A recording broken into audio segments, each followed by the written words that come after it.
Happy போகி எல்லாருக்கும். Sunday அன்னைக்கு afternoon பருப்பு உருண்டை குழம்பு, வெண்டைக்காய் பொரியல், எக்கு அப்பெல்லாம் வச்சு லஞ்சு முடிச்சிட்டோம். அதுக்கப்புறம் மறுநாள் பொங்கலுக்கு சாமி கும்பிட எல்லா பொருளும் வாங்கிட்டு வந்து கொடுத்துட்டு நாங்கள் வெளியில் கிளம்பிட்டோம். ஸோ வெளியில் எங்கே கிளம்பிட்டோம்னா கேப்டன் மில்லர் மூவிக்கு தான் வந்தோம். இவிபியில் டிக்கெட் இருந்ததுன்னு மாமா மார்னிங் தான் புக் பண்ணியிருந்தாங்க. ஸோ எல்லோரும் ஃபேமிலியோடு வந்துட்டோம். இங்கே பார்த்திங்கன்னா ஏகப்பட்ட க்ரௌடு. ஓகே, எல்லாருக்கும் லீவ் ஸ்டார்ட் ஆகிடுச்சு, எல்லா இடமும் க்ரௌடாக தான் இருக்கும்னு நினச்சோம். அங்கே ஹாப்பி நியூ இயர் ஸ்டேஜெலாம் போட்டிருந்தாங்க. ரொம்பவே சூப்பராக இருந்தது. ஃபோட்டோலாம் எடுத்துகிட்டு படம் ஸ்டார்ட் பண்ணுற போகிறாங்கன்னு மேலே வந்துட்டோம்.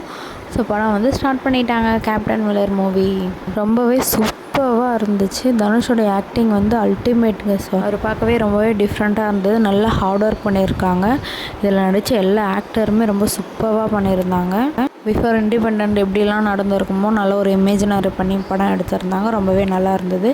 ஸோ வரக்குள்ளே வந்து நாங்கள் கண்ணப்பரில் டின்னர் முடிச்சுட்டு வீட்டுக்கு கிளம்பி வந்துட்டோம். வீட்டுக்கு வந்துட்டு நாளைக்கு சாமி கும்பிட்றதுக்கு எல்லாமே ரெடி பண்ணிட்டோம்.